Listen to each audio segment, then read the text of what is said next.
श्री कृष्ण कहते हैं, तब तक जीवन नहीं समझ आता जब तक इरादा समझ में ना आ जाए, क्योंकि हर गलती के पीछे कोई ना कोई अधूरा इरादा होता है और हर पछतावे के पीछे कहीं कोई सच्चा भाव दबा होता है जो कहता है, मैं बुरा नहीं था, बस मैं सजग नहीं था।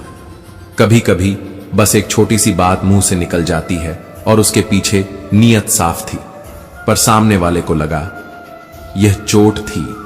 अब हम सफाई देते रह जाते हैं और मन अपने ही अंदर सुलगता रहता है, क्यों कहा ऐसा, क्यों निकल गया ये शब्द? क्या मैं ऐसा इंसान बन गया हूं जो अब सोचकर नहीं बोलता? नहीं, बात ऐसी नहीं होती। हर कोई इंसान है, पर हर कोई सजग नहीं, और यही अंतर जीवन की दिशा तय करता है। क्या तुम जानते हो, जब भी तुम कुछ करने जा रहे हो तो ब्रह्मांड तुमसे बस एक ही सवाल करता है, इस कर्म के पीछे तेरा भाव क्या है? यदि उस कर्म के पीछे दिखावा है तो परिणाम चाहे सुंदर दिखे, पर आत्मा में दरार बन जाती है। यदि उस कर्म के पीछे द्वेष है तो सामने वाला हार भी जाए, पर तुम्हारा मन कभी जीत नहीं पाता।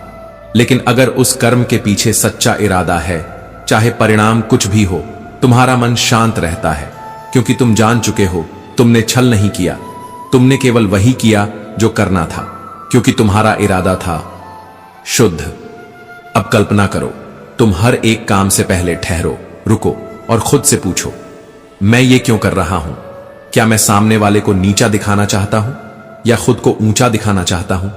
या क्या मेरा उद्देश्य केवल सच कहना है, भले ही वह कठिन हो? जब तुम रुकते हो तो इरादा स्पष्ट होता है, और जब इरादा स्पष्ट होता है तब मन की सारी उलझनें धीरे धीरे गलने लगती हैं। लेकिन यह रुकना, यह कोई सामान्य बात नहीं, यह तपस्या है, यह आत्म अनुशासन है।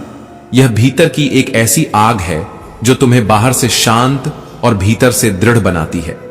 और यही वह बिंदु है जहां माइंडफुलनेस जन्म लेती है, क्योंकि जब तुम इरादे पर ध्यान केंद्रित करते हो तो विचारों की गति धीमी हो जाती है। फिर तुम अपने ही मन को देख सकते हो, बिना उसके जाल में फंसे, और जो स्वयं को देख सकता है वही आत्मा के निकट पहुंचता है।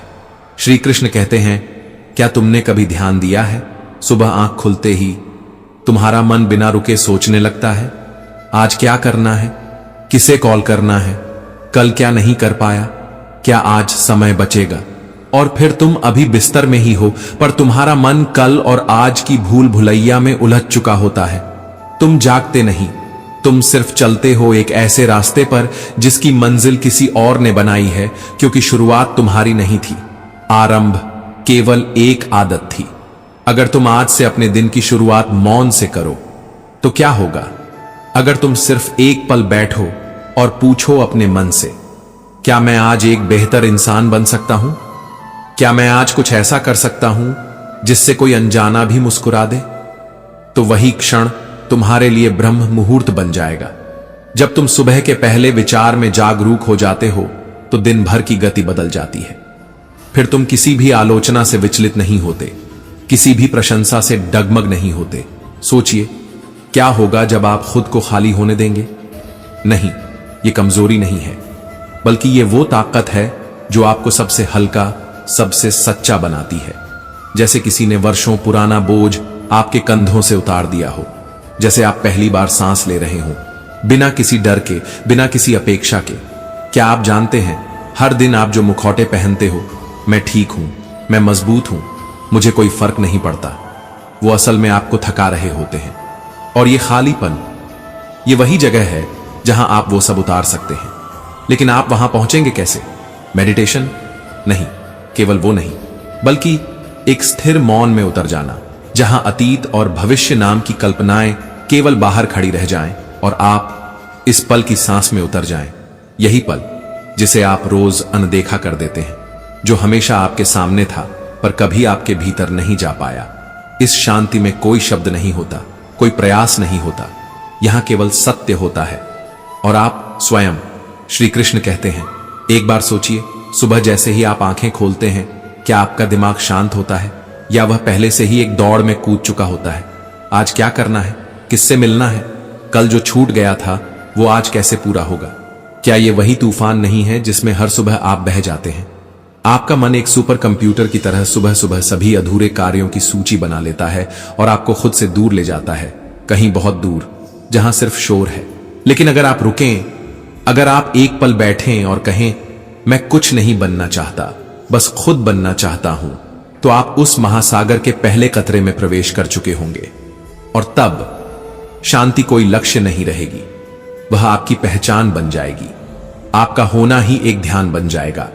इस खालीपन में न कोई बेचैनी होती है, न कोई आवश्यकता, यहां केवल एक अद्भुत स्पष्टता होती है, एक दृष्टि जो शोर में नहीं, मौन में जन्म लेती है। और जब यह स्पष्टता भीतर आती है तो जीवन कोई समस्या नहीं लगता, बल्कि एक सुंदर अवसर बन जाता है हर क्षण को प्रेम से देखने का। यही है वो ब्रेकिंग पॉइंट, जहां आप सभी मानसिक अपेक्षाओं से टूटते नहीं, बल्कि मुक्त होते हैं। आपका दिल कहता है, अब मैं अपने ही समीकरण से जीऊंगा। फिर चाहे दुनिया आपको जाने या नहीं, आप खुद को पहचान चुके होते हैं। और यही सबसे बड़ी शांति है। ना कोई उपाधि, ना कोई पहचान, केवल एक मौन जो बोलता नहीं पर सब कह जाता है। और तब आपको न अतीत सताता है, न भविष्य डराता है, क्योंकि आप इस पल की गोद में होते हैं, बिल्कुल वैसे जैसे कोई बच्चा अपनी मां की बाहों में। इस मौन की कोमलता किसी म्यूजिक की तरह नहीं है, बल्कि वो सन्नाटा है जिसमें आत्मा गाती है। और जो इस गीत को सुन लेता है वो दुनिया से कुछ भी नहीं चाहता, क्योंकि उसके भीतर सब कुछ पहले से ही मौजूद होता है। तो बताइए, क्या आप तैयार हैं इस खालीपन को अपनाने के लिए? क्या आप भीतर उतरने की हिम्मत रखते हैं? क्योंकि एक बार जब आप उतर गए तो फिर ऊपर लौटने की कोई जरूरत नहीं होती। श्री कृष्ण कहते हैं, कभी कभी तुम लड़ते हो वहां जहां हारने की जरूरत होती है, और कभी कभी तुम शांत हो जाते हो वहां जहां तुम चिल्लाना चाहते हो। लेकिन क्या तुम्हें कभी यह एहसास हुआ है कि जीवन में सबसे गहरा परिवर्तन तब आता है जब तुम कुछ नहीं करते, सिर्फ स्वीकार कर लेते हो? तुम्हारे भीतर जो खालीपन है वो डरावना नहीं है, वो जगह है जहां सारा शोर थमता है, जहां सारे उत्तर छिपे हुए हैं, जहां तुम हो, बिना भूमिका के, बिना मुखौटे के, बिना कोशिश के। और जैसे ही तुम उस खालीपन को अपनाते हो, तुम देख पाते हो कि वो खालीपन दरअसल पूर्णता है। वो तुम्हारा घर है, वो तुम्हारा स्रोत है, और वही तुम्हारा सच्चा अस्तित्व है। लेकिन तुम्हें सिखाया गया है, करते रहो, भागते रहो, पाते रहो। और इस दौड़ में तुम भूल जाते हो कि कुछ भी पाने के लिए कभी कभी रुकना ज्यादा जरूरी होता है, थकना नहीं। क्या तुमने कभी खुद को यह अनुमति दी है कि तुम रुक सको? क्या तुमने कभी बहाव को स्वीकार किया है बिना डर के? तुमने खुद को इतना कसकर पकड़ रखा है कि तुम्हारी आत्मा सांस नहीं ले पा रही। और जब तुम ढीला छोड़ते हो, तब तुम पाते हो कि जिस चीज को तुम पकड़ कर बैठे थे वो शायद कभी तुम्हारी थी ही नहीं, और जो तुम्हारा था वो तुम्हें पकड़ कर ही रखे था, लेकिन तुमने उसकी ओर कभी देखा ही नहीं। खाली होना निष्क्रियता नहीं, बल्कि वो आंतरिक तैयारी है जो तुम्हें तुम्हारे वास्तविक स्वरूप की ओर ले जाती है।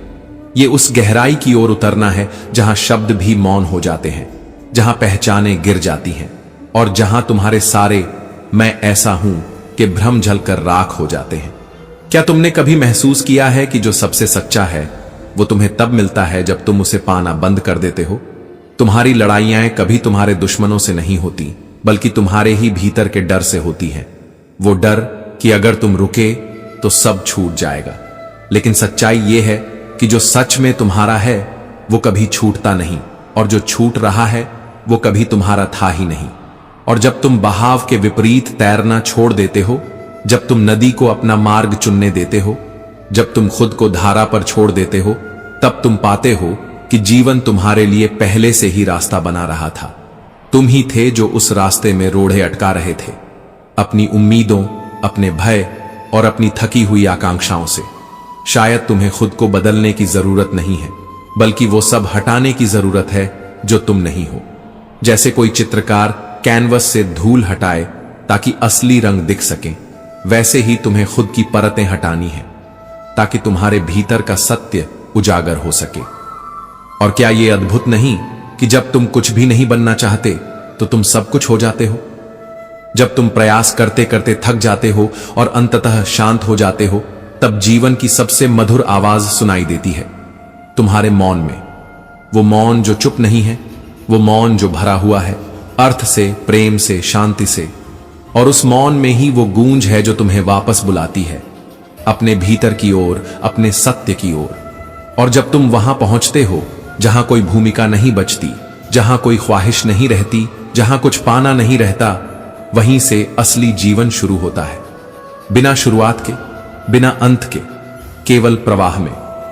किसी प्राचीन हिमालयी घाटी में जहां सूरज की किरणें बादलों को चीरकर पर्वतों को स्वर्णिम रंग से नहलाती थीं, वहां एक छोटा सा आश्रम था। इस आश्रम में रहते थे गुरु विश्वनाथ और उनका शिष्य, एक उत्सुक और जिज्ञासु युवक जिसका नाम था सूरज। सूरज का मन हमेशा सवालों से भरा रहता था। वह जीवन के रहस्यों को जानना चाहता था, पर उसका मन बार बार भटकता और उसे शांति नहीं मिलती थी। एक दिन सूरज ने सुबह की प्रार्थना के बाद गुरु विश्वनाथ के सामने हाथ जोड़े और बोला, गुरुजी, आप हमेशा आनंद में डूबे रहते हैं। आपका चेहरा शांति और प्रेम से चमकता है। मैं जब भी आपसे इस खुशी का रहस्य पूछता हूं, आप कहते हैं कि यह संसार अनंत आनंद और प्रेम से बना है। लेकिन गुरुजी, अगर यह सच है तो मेरा मन हमेशा उदास और अशांत क्यों रहता है? मैं इस संसार में इतने लोगों को दुखी और परेशान क्यों देखता हूं? गुरु विश्वनाथ ने सूरज की ओर देखा। उनकी आंखों में करुणा थी और होठों पर एक हल्की मुस्कान। उन्होंने उन्हें गहरी सांस ली और बोले, सूरज, यह सब माया का खेल है। संसार का मोह और अज्ञान, ये दोनों एक ही सिक्के के दो पहलू हैं। मन का दुख इन्हीं से जन्म लेता है। सूरज ने भौहें सिकोड़ते हुए कहा, गुरुजी, माया, मोह, अज्ञान, ये सब मेरे लिए किताबी बातें हैं। मैं इन्हें समझना चाहता हूं, लेकिन ये मेरे लिए सिर्फ शब्द हैं। मैं इन्हें अपने जीवन में कैसे अनुभव करूं? गुरु विश्वनाथ ने सूरज की बात सुनकर हल्के से हंस दिया। उनकी हंसी में एक गहरा रहस्य छिपा था। उन्होंने कहा, सूरज, आज रात हो चुकी है। यह विषय गहन है। हम इस पर जल्द ही बात करेंगे। धैर्य रखो। सूरज ने गुरुजी की बात मान ली, पर उसके मन में सवालों का तूफान उठ रहा था। अगले कुछ दिन बीत गए, लेकिन गुरुजी ने माया या मन के बारे में कोई चर्चा नहीं की। सूरज का मन अधीर होने लगा। वह सोचने लगा, क्या गुरुजी मुझे भूल गए? क्या वे मेरे सवाल का जवाब नहीं देना चाहते? एक सुबह जब आकाश में गुलाबी रंग बिखर रहा था, गुरु विश्वनाथ और सूरज नदी किनारे स्नान करने गए।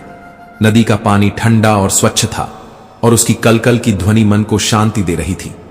स्नान के बाद गुरुजी ने कहा, सूरज, आज हम आश्रम तक एक नया रास्ता लेंगे। यह रास्ता थोड़ा कठिन है, पर छोटा और सुंदर भी है। सूरज उत्साहित हो गया। दोनों गुरु शिष्य पहाड़ों के बीच एक पतली पगडंडी पर चलने लगे। रास्ते में घने जंगल, फूलों की सुगंध और पक्षियों की चहचहाहट थी। तभी एक मोड़ पर उन्हें एक विशाल सूखा बरगद जैसा पेड़ दिखा। यह पेड़ कुछ अजीब सा था। इसकी टहनियां टेढ़ी मेढ़ी थीं और इसकी छाल पर समय की गहरी रेखाएं उकेरी हुई थीं। पेड़ के आसपास एक रहस्यमयी सन्नाटा था, मानो यह कोई साधारण वृक्ष नहीं बल्कि कोई प्राचीन आत्मा हो।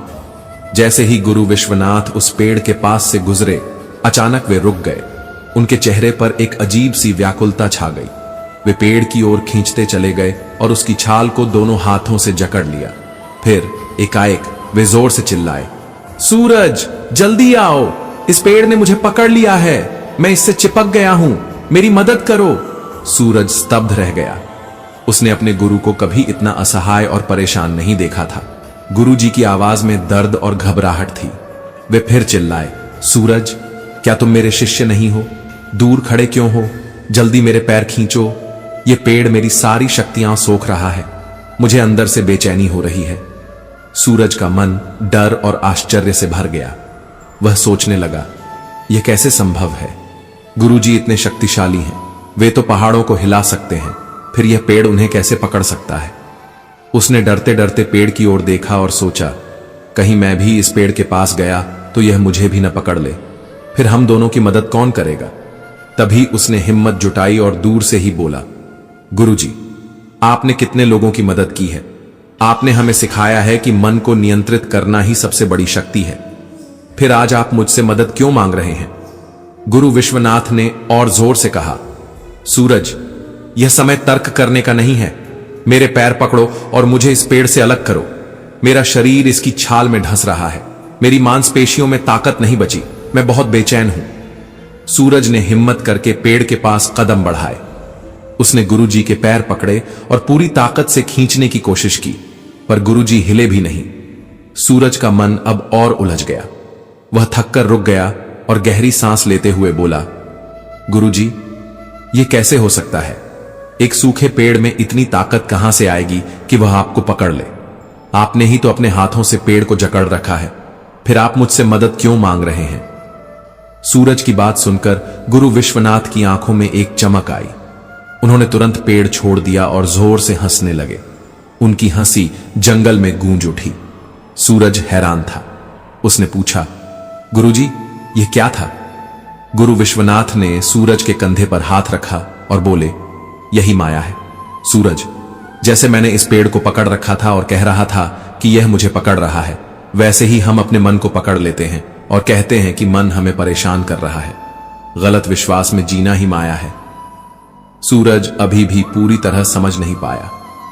उसने पूछा, गुरुजी, जब हम जानते हैं कि मन हमें परेशान करता है तो हम उसे छोड़ क्यों नहीं पाते? गुरु विश्वनाथ ने एक गहरी सांस ली और बोले, क्योंकि हम बाहरी सुखों से अपनी तृप्ति खोजते हैं। हम इच्छाओं को पकड़ लेते हैं। इच्छाएं ही मन को जन्म देती हैं और मन को पकड़ना ही माया है। इस माया के कारण हमें लगता है कि हम कमजोर हैं, कि हम फंस गए हैं। लेकिन सत्य यह है कि हम हमेशा मन से शक्तिशाली हैं। हम मन के स्वामी हैं। जब चाहें अपने ध्यान को मन से हटाकर उसे शांत कर सकते हैं। इससे हमें यह भी पता चलता है कि मन हमसे है, हम मन से नहीं। लेकिन इच्छाओं के पीछे भागते भागते हम यह सत्य भूल जाते हैं और खुद को कमजोर समझने लगते हैं। यही माया का जाल है।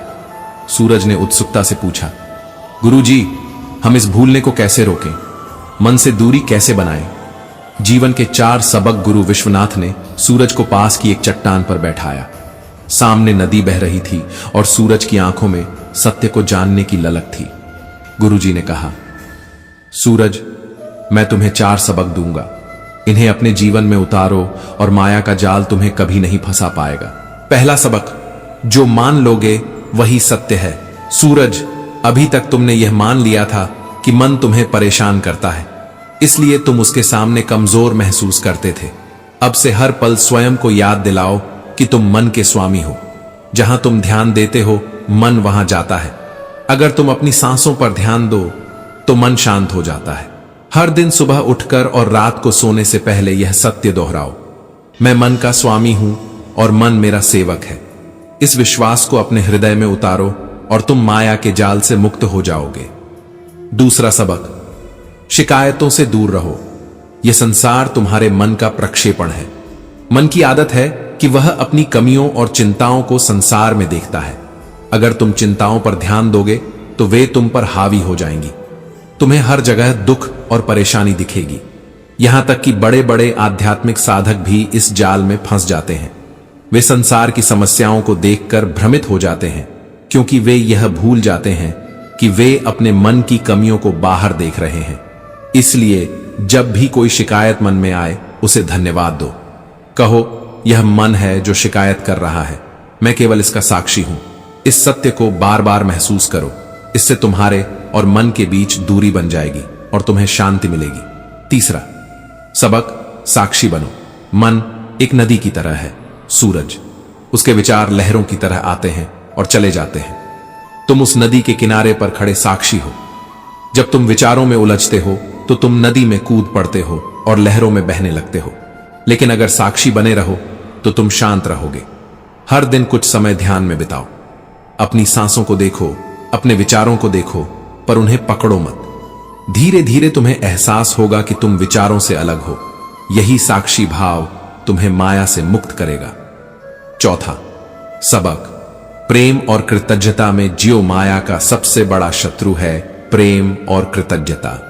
जब तुम अपने जीवन के हर पल के लिए कृतज्ञ हो, जब तुम हर व्यक्ति और हर परिस्थिति में प्रेम देखते हो, तो माया का जाल टूट जाता है। हर सुबह उठकर 3 चीजों के लिए धन्यवाद दो। हर रात सोने से पहले 3 लोगों के प्रति प्रेम महसूस करो। यह प्रेम और कृतज्ञता तुम्हारे मन को शुद्ध करेगी और तुम आनंद के सागर में डूब जाओगे। कभी सोचा है कि माफी मांगना सिर्फ एक शब्द नहीं, बल्कि उस अहंकार को तोड़ देना है जो दिलों के बीच दीवार बनाता है। और माफ कर देना वो कोई उपकार नहीं, बल्कि अपने भीतर के बोझ को उतार देने की चुप्पी है। वक्त के पास कोई चेहरे नहीं होते, लेकिन वो हर इंसान को आईना जरूर दिखा देता है, कभी गुरूर में, कभी मजबूरी में।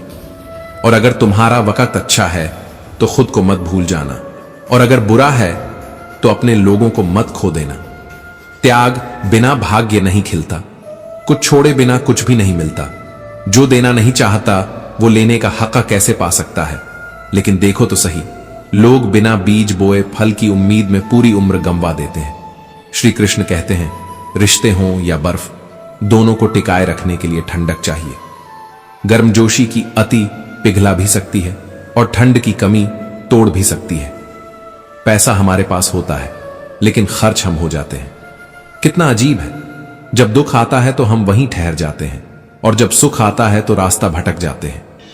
जिसका सच तुम्हारे दिल ने महसूस किया हो, वो इंसान तुम्हारे लिए कभी गलत नहीं हो सकता। यही तो है उस आत्मीयता की सच्ची पहचान। जिंदगी का रथ तेज है, पर लगाम बहुत है। अपने ही अपने पर इल्जाम लगाने लगते हैं। शिकायतें इस कदर बढ़ जाती हैं कि लगता है उम्र कम है और इम्तिहान बहुत है। वक्त ने सिखाया कि लोग भी बदलते हैं, जैसे बदलता है मौसम, जैसे सूखता है पत्ता। और कुछ दर्द ऐसे होते हैं जो सांस लेने नहीं देते, और कुछ फर्ज ऐसे होते हैं जो मरने भी नहीं देते। सुख उसका नाम है जो है उसे जी लेना, दुख उसका नाम है जो है उससे और चाह लेना। तजुर्बे की स्याही से लिखा है, नया दर्द अक्सर पुराने घावों की दवा बन जाता है। मंजिलें पास से गुजर गईं, हम दूसरों को रास्ता दिखाते रह गए। शायद यही सबसे बड़ा त्याग होता है, खुद को खोकर औरों की राह बनाना। जिनके पास बांटने की ताकत होती है वही कहानी बनते हैं, बाकी तो बस श्रोता रह जाते हैं। अजीब हो गई है जिंदगी, अब खुश देखना खुश रहने से ज्यादा जरूरी हो गया है। और बुद्धिमत्ता का सबसे बड़ा लक्षण यही है कि तुम बुद्धिमान हो, पर यह बात सिर्फ तुम्हें पता हो। कभी कभी जिनके साथ के लिए हम तरसते हैं वो किसी और को खुश करने में व्यस्त होते हैं, और फिर हम समझते हैं कि अकेलापन सज्जा नहीं है, बल्कि एक सच्चाई है जो समय पर सबको मिलती है। रिश्ते टूटते नहीं, तोड़े जाते हैं, और टूटाने वाले अक्सर इल्जाम गढ़ लेते हैं। किस्मत को कोसना आसान है, दूसरों को दोष देना भी, लेकिन जो सपने तुम्हारे हैं उन्हें पूरा करने की जिम्मेदारी भी तुम्हारी होनी चाहिए। और फिर तुम पूछते हो, जिंदगी इतनी अजीब क्यों है? शायद इसलिए क्योंकि तुम उम्मीदों से भरे हुए हो, लेकिन स्वीकार की तैयारी नहीं रखते। शायद इसलिए क्योंकि हम उन चीजों को थामे रहते हैं जिन्हें जाने देना चाहिए था, और जाने देते हैं उन्हें जिनके साथ जीना था। अब बताओ, क्या कभी तुमने उस खाली जगह को गले लगाया है जो तुम्हारे भीतर हर रोज कुछ कहती है? क्या तुमने कभी स्वीकारा है कि दर्द भी एक दिशा है और फर्ज एक वजह? कभी कभी इंसान का टूटना जरूरी होता है ताकि वो अपनी असली आवाज सुन सके। धुआं भी ढूंढ ही लेता है अपना वजूद, कभी किसी के भीतर घुटकर, कभी आसमान में उड़कर। एक अच्छा इंसान भी अक्सर हार जाता है, क्योंकि वो हर किसी को अपने जैसा समझ लेता है। मनुष्य का मन, तृष्णा का घड़ा, समुद्र और श्मशान, ये चारों कभी नहीं भरते, और दुनिया इन्हीं चारों से सबसे ज्यादा संचालित होती है। सबको तुम्हारी गलती दिखती है, पर किसी को नहीं दिखती तुम्हारी आंखों की नमी। कोई नहीं पढ़ता तुम्हारे आंसू, कोई नहीं सुनता तुम्हारी चुप्पियां, क्योंकि दर्द की भाषा अब फैशन नहीं रही। श्री कृष्ण कहते हैं, इंसान दो वजहों से बदलता है, जब कोई खास आ जाए या जब कोई बहुत खास हमेशा के लिए चला जाए। और बदलाव अक्सर उसी वक्त आता है जब दिल की जमीन दरक जाती है। सबसे बड़ा पाप है अन्याय सहना, और सबसे बड़ा अपराध है गलत से समझौता करना। रात की मुट्ठी में सुबह भी होती है, लेकिन पहले अंधेरे से दोस्ती करनी पड़ती है। ज्ञान कहता है जीभ से लगी चोट कभी नहीं भरती। विज्ञान कहता है सबसे जल्दी वही ठीक होती है। शब्दों की मार तलवार से तेज होती है, मगर लोग सिर्फ खून देखते हैं, घाव नहीं। जब कोई इंसान अचानक बदल जाए तो समझ लो वो अब तुम्हें नहीं, तुम्हारी कोई चीज चाहता है। और जब आप अपनी परेशानी की वजह दूसरों को मानते हो, आप अपनी परेशानी को पालते हो, हल नहीं करते। ईश्वर मेरे बिना भी ईश्वर है, लेकिन मैं ईश्वर के बिना कुछ नहीं। जहां उलझो वहीं सुलझो, यही पहला धर्म है। जो है उसमें संतोष करो, यही पहला योग है। जो करेगा वही भरेगा, यही पहला न्याय है। कुछ रिश्ते न मुनाफा देते हैं न नुकसान, लेकिन वो जिंदगी को अमीर बना जाते हैं। चाय वाले ने पूछा, साहब चाय के साथ क्या लेंगे?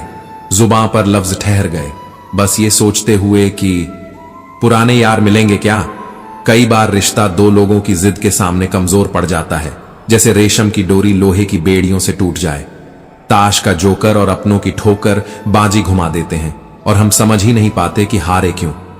दुनिया धोखा देकर समझदार बन गई और हम भरोसा करके गुनहगार कहलाए।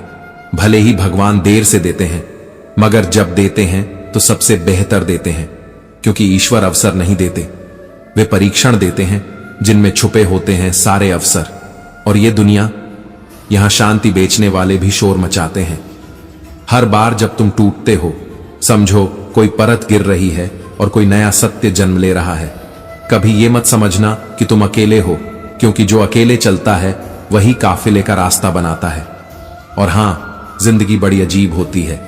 जब तक समझ आती है तब तक वो बीत जाती है, और जब बीत जाती है तब जाकर समझ आती है कि असली दौलत वो नहीं थी जो हमने कमाई, बल्कि वो थी जो हमने खोई।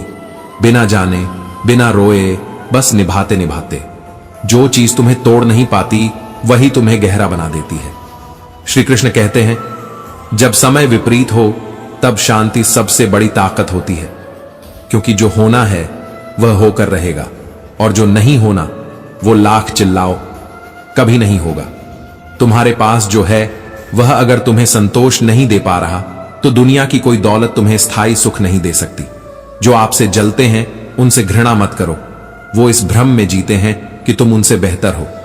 यह भ्रम ही तुम्हारी असली जीत है। रिश्तों में सबसे प्यारा रिश्ता वो होता है जहां गलती के बाद हल्की सी मुस्कुराहट और एक छोटी सी माफी सब कुछ फिर से पहले जैसा कर देती है। समय रेत की तरह होता है, वह फिसल जाता है अगर उसे कसकर न थामा जाए, और रेत वापस कभी हाथों में नहीं आती। पल लौटते नहीं, यादें चुभती हैं, और अफसोस सबसे भारी बोझ होता है। जो मुस्कुराकर मुश्किलों का सामना करते हैं, किस्मत खुद उनकी गुलाम हो जाती है, क्योंकि हिम्मत वाले लोग किस्मत के पीछे नहीं भागते, किस्मत उनके आगे चलती है। मुश्किल राहें भी तब आसान हो जाती हैं जब हर कदम पर अपनी पहचान बनानी हो। किसी को निकलते ही मंजिल मिल जाती है, किसी को सारी उम्र सफर में रहना पड़ता है। हम पागल लोग अच्छे हैं, ख्वाब टूटते हैं, लेकिन दिल नहीं तोड़ते। दुनिया के समझदार लोग बहुत कुछ समझ जाते हैं, पर खुद से कभी नहीं मिल पाते। सबको उसी तराजू में तोलो जिसमें खुद को तोलते हो, फिर देखना शायद दुनिया उतनी बुरी नहीं जितनी तुम्हें लगती है।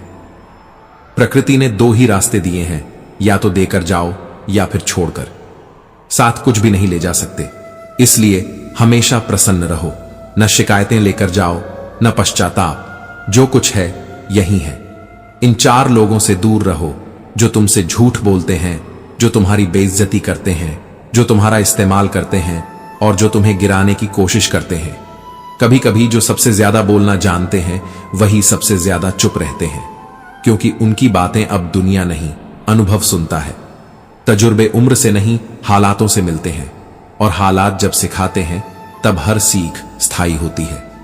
जिंदगी एक बार मिलती है, गलत है। सिर्फ मौत एक बार मिलती है। जिंदगी तो हर रोज एक नया चेहरा पहनकर आती है। आज जहां तुम खड़े हो, कल वहां कोई और था। वो द्वार भी बीता था, ये द्वार भी बीत जाएगा।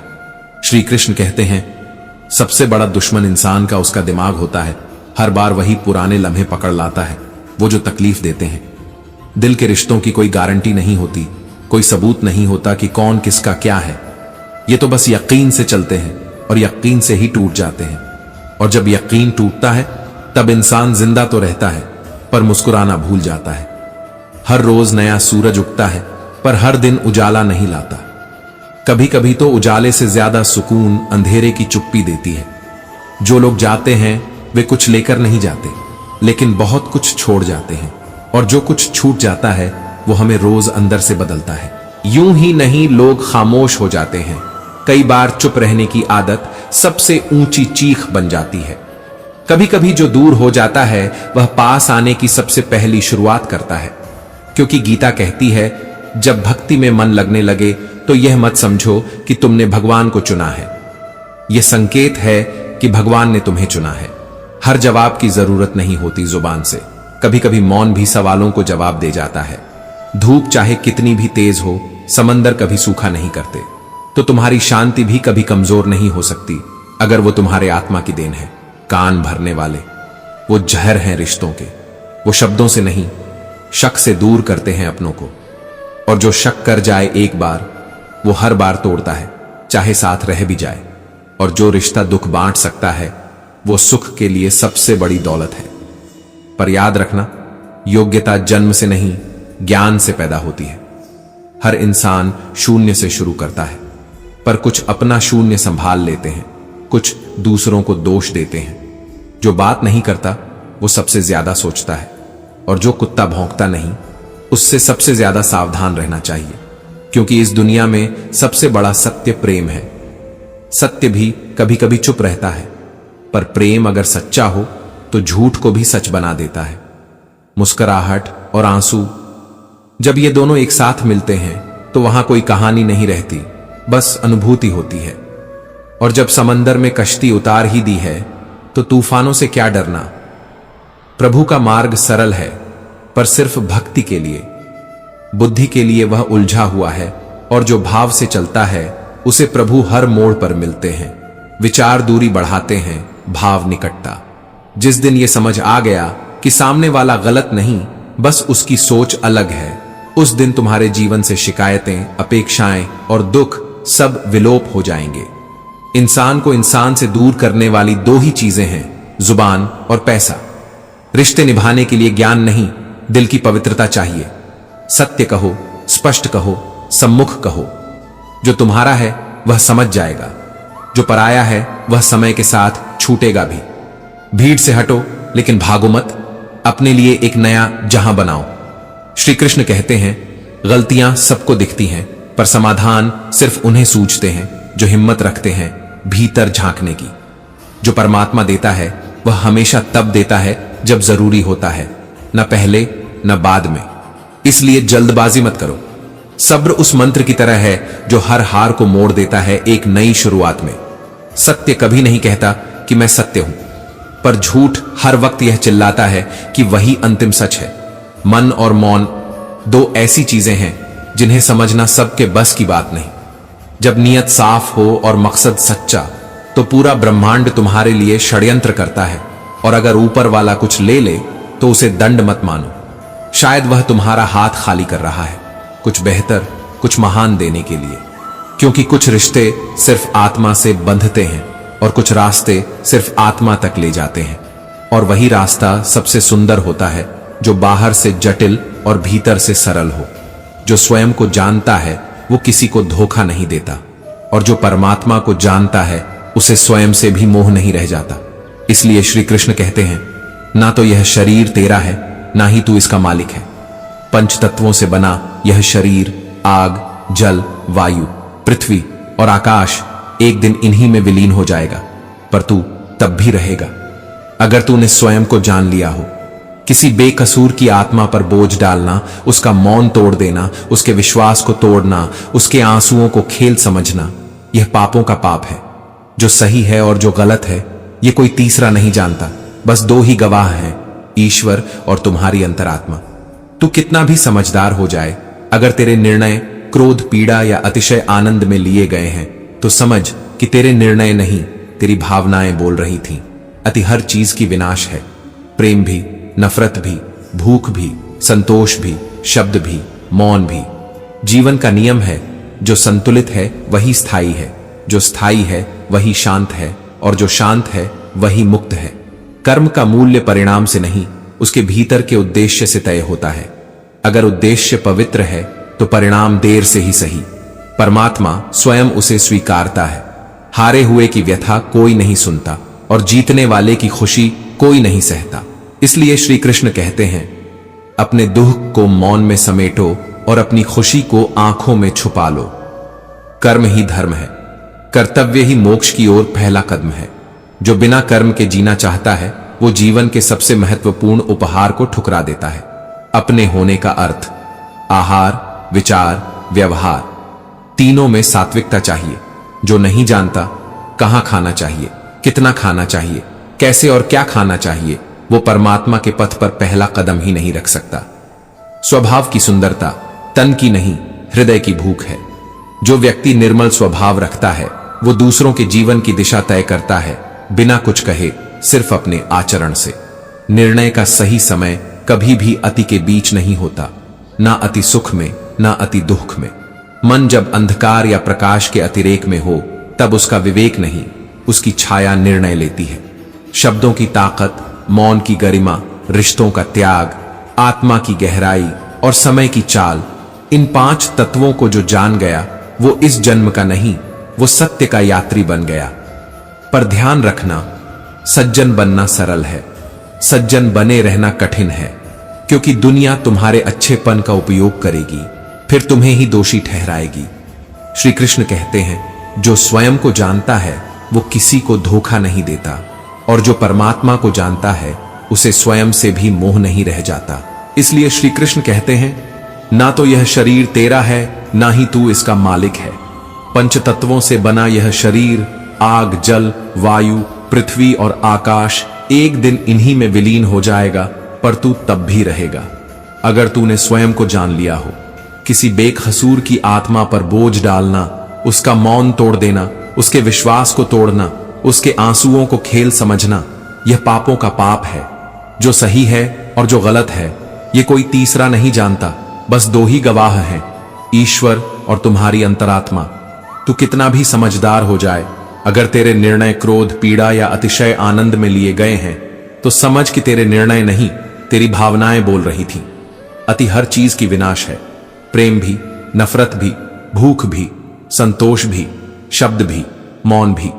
जीवन का नियम है, जो संतुलित है वही स्थायी है, जो स्थायी है वही शांत है, और जो शांत है वही मुक्त है।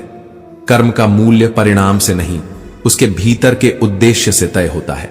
अगर उद्देश्य पवित्र है तो परिणाम देर से ही सही परमात्मा स्वयं उसे स्वीकारता है। हारे हुए की व्यथा कोई नहीं सुनता और जीतने वाले की खुशी कोई नहीं सहता। इसलिए श्री कृष्ण कहते हैं, अपने दुख को मौन में समेटो और अपनी खुशी को आंखों में छुपा लो। कर्म ही धर्म है, कर्तव्य ही मोक्ष की ओर पहला कदम है। जो बिना कर्म के जीना चाहता है वो जीवन के सबसे महत्वपूर्ण उपहार को ठुकरा देता है। अपने होने का अर्थ, आहार, विचार, व्यवहार, तीनों में सात्विकता चाहिए। जो नहीं जानता कहां खाना चाहिए, कितना खाना चाहिए, कैसे और क्या खाना चाहिए, वो परमात्मा के पथ पर पहला कदम ही नहीं रख सकता। स्वभाव की सुंदरता तन की नहीं, हृदय की भूख है। जो व्यक्ति निर्मल स्वभाव रखता है वो दूसरों के जीवन की दिशा तय करता है, बिना कुछ कहे, सिर्फ अपने आचरण से।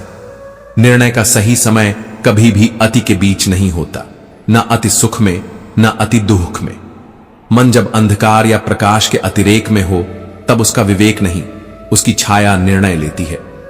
शब्दों की ताकत, मौन की गरिमा, रिश्तों का त्याग, आत्मा की गहराई और समय की चाल, इन 5 तत्वों को जो जान गया वो इस जन्म का नहीं, वो सत्य का यात्री बन गया। पर ध्यान रखना, सज्जन बनना सरल है, सज्जन बने रहना कठिन है। क्योंकि दुनिया तुम्हारे अच्छेपन का उपयोग करेगी, फिर तुम्हें ही दोषी ठहराएगी। पर तू मत रुकना, मत बदलना, मत बिखरना। श्री कृष्ण कहते हैं, जब तू अकेला होता है तब तू मुझसे सबसे अधिक निकट होता है। जो स्वयं को जानता है वो किसी को धोखा नहीं देता, और जो परमात्मा को जानता है उसे स्वयं से भी मोह नहीं रह जाता। इसीलिए श्री कृष्ण कहते हैं, ना तो यह शरीर तेरा है, ना ही तू इसका मालिक है। पंच तत्वों से बना यह शरीर, आग, जल, वायु, पृथ्वी और आकाश, एक दिन इन्हीं में विलीन हो जाएगा, पर तू तब भी रहेगा। अगर तूने स्वयं को जान लिया हो, किसी बेकसूर की आत्मा पर बोझ डालना, उसका मौन तोड़ देना, उसके विश्वास को तोड़ना, उसके आंसुओं को खेल समझना, यह पापों का पाप है। जो सही है और जो गलत है यह कोई तीसरा नहीं जानता, बस दो ही गवाह हैं, ईश्वर और तुम्हारी अंतरात्मा। तू कितना भी समझदार हो जाए, अगर तेरे निर्णय क्रोध, पीड़ा या अतिशय आनंद में लिए गए हैं तो समझ कि तेरे निर्णय नहीं, तेरी भावनाएं बोल रही थी। अति हर चीज की विनाश है, प्रेम भी, नफरत भी, भूख भी, संतोष भी, शब्द भी, मौन भी। जीवन का नियम है, जो संतुलित है वही स्थायी है, जो स्थायी है वही शांत है, और जो शांत है वही मुक्त है। कर्म का मूल्य परिणाम से नहीं, उसके भीतर के उद्देश्य से तय होता है। अगर उद्देश्य पवित्र है तो परिणाम देर से ही सही परमात्मा स्वयं उसे स्वीकारता है। हारे हुए की व्यथा कोई नहीं सुनता और जीतने वाले की खुशी कोई नहीं सहता। इसलिए श्री कृष्ण कहते हैं, अपने दुख को मौन में समेटो और अपनी खुशी को आंखों में छुपा लो। श्री कृष्ण कहते हैं, कर्म ही धर्म है, कर्तव्य ही मोक्ष की ओर पहला कदम है। जो बिना कर्म के जीना चाहता है वो जीवन के सबसे महत्वपूर्ण उपहार को ठुकरा देता है, अपने होने का अर्थ। आहार, विचार, व्यवहार तीनों में सात्विकता चाहिए। जो नहीं जानता कहां खाना चाहिए, कितना खाना चाहिए, कैसे और क्या खाना चाहिए, वो परमात्मा के पथ पर पहला कदम ही नहीं रख सकता। स्वभाव की सुंदरता तन की नहीं, हृदय की भूख है। जो व्यक्ति निर्मल स्वभाव रखता है वो दूसरों के जीवन की दिशा तय करता है, बिना कुछ कहे, सिर्फ अपने आचरण से। निर्णय का सही समय कभी भी अति के बीच नहीं होता, न अति सुख में न अति दुख में। मन जब अंधकार या प्रकाश के अतिरेक में हो तब उसका विवेक नहीं, उसकी छाया निर्णय लेती है। शब्दों की ताकत, मौन की गरिमा, रिश्तों का त्याग, आत्मा की गहराई और समय की चाल, इन 5 तत्वों को जो जान गया वो इस जन्म का नहीं, वो सत्य का यात्री बन गया। पर ध्यान रखना, सज्जन बनना सरल है, सज्जन बने रहना कठिन है, क्योंकि दुनिया तुम्हारे अच्छेपन का उपयोग करेगी, फिर तुम्हें ही दोषी ठहराएगी। पर तू मत रुकना, मत बदलना, मत बिखरना। श्री कृष्ण कहते हैं, जब तू अकेला होता है तब तू मुझसे सबसे अधिक निकट होता है। जहां स्वाभिमान न हो वहां मौन भी अपमान बन जाता है, और जहां प्रेम बिना सम्मान के हो वहां संबंध नहीं, संकोच पलते हैं। जो कहते हैं मेरे पास समय नहीं है, वो दरअसल यह कह रहे होते हैं कि आप उनके समय लायक नहीं हैं। शब्द मीठे रखो, इतना कि जब लौटाने पड़े तो कड़वे न लगे, और मन में इतना आत्मसम्मान जरूर रखो कि कोई तुम्हारे अधिकार को एहसान न समझे। जहां बारिश न हो वहां बीज नहीं उगते, पर जहां संस्कार न हो वहां पीढ़ियां सूख जाती हैं। श्रद्धा का संबंध केवल भगवान से नहीं होता, वो तो हर उस क्षण से जुड़ा है जहां तुम अपने भीतर से झांककर सत्य को देखने का साहस रखते हो। श्री कृष्ण कहते हैं, मैं वर्षा करता हूं और रोकता भी हूं, मैं ऊष्मा भी हूं और मृत्यु भी। ना कोई प्रिय है ना कोई अप्रिय, भक्ति ही वह पुल है जिससे मैं हृदयों से जुड़ता हूं। जो बीत गया वो बीता ही क्यों, इस पर दुहुक कैसा। जो वर्तमान में है उसी में जीवन का संगीत है, और जो आने वाला है उसके प्रति मोह क्यों, जबकि उसका रास्ता अभी तुम्हारे कर्मों से होकर निकलता है। प्रार्थना से तकदीर बदले या न बदले, पर प्रार्थना से व्यक्ति का चरित्र बदलता है। मन शुद्ध होता है, दृष्टि निर्मल होती है और आत्मा ईश्वर से संवाद करने लगती है। जो कौन, क्या, कैसे, क्यों कर रहा है उसमें उलझते रहोगे तो स्वयं को खो दोगे। सुख चाहते हो तो दुनिया की हर गूंज से कुछ दूर, हर शोर से थोड़ी शांति बचाकर रखो। मैं ही वह शक्ति हूं जो तुम्हारे भीतर विचार बनकर उठती है, मैं ही वह मौन हूं जो तुम्हारी रातों में नमी छोड़ जाता है। श्री कृष्ण कहते हैं, मैं उन सबके साथ हूं जो मेरी भक्ति करते हैं, पर मैं सबसे भी दूर हूं जो मोह और घृणा के जाल में उलझे हैं। सभी धर्मों को त्याग दो और केवल मेरी शरण में आओ। यह कोई आदेश नहीं, यह एक आत्मिक निवेदन है कि जब दुनिया की सारी दीवारें गिर जाएं, तो एक दरवाजा तो ऐसा हो जिसे खटखटाया जा सके। वर्तमान ही जीवन का असली सत्य है। पछतावा न अतीत को बदलता है और चिंता कभी भविष्य नहीं संवारती। जो अब भी है वही ब्रह्म है, वही कृष्ण है, वही अवसर है। जहां सम्मान नहीं वहां मत झुको, जहां प्रेम नहीं वहां मत रुको, जहां सत्य नहीं वहां मत बोलो, और जहां स्वयं नहीं हो वहां जीने का क्या अर्थ। जो तुम्हारे साथ है उसके लिए तुम भी छाया बनो, और जो तुम्हें छल्ला दे उससे किसी स्पष्टीकरण की उम्मीद न करो। कभी कभी रिश्ते कांच नहीं होते जो टूट जाएं, बल्कि वो परछाइयां होते हैं जो अंधेरे में भी साथ नहीं देती। वो एक खरोंच नहीं थी, वो एक भावना थी जो बच्ची की उंगलियों से उकेरी गई थी। आई लव यू पापा। लेकिन जब गुस्सा प्रेम से ज्यादा तेज हो जाए तो आदमी प्रेम नहीं पढ़ता, सिर्फ लकीरें देखता है। कुछ देर बाद जब कार पर बरसती उसकी लातें उसकी आत्मा पर गिरने लगीं, तब जाकर वो पिता टूटा जिसने बेटी की हड्डियां मरोड़ दी थीं उस खरोंच के बदले, जो दरअसल एक प्रेम पत्र था। और वहीं से शुरू होती है एक गहरी कहानी जिसका शीर्षक नहीं होता, पर हर पंक्ति में अपराध बोध छिपा होता है। गुस्सा वही करता है जो अंदर से खो चुका होता है, और खोया हुआ वही होता है जो अपने अंदर के प्रेम को पहचानना भूल जाता है।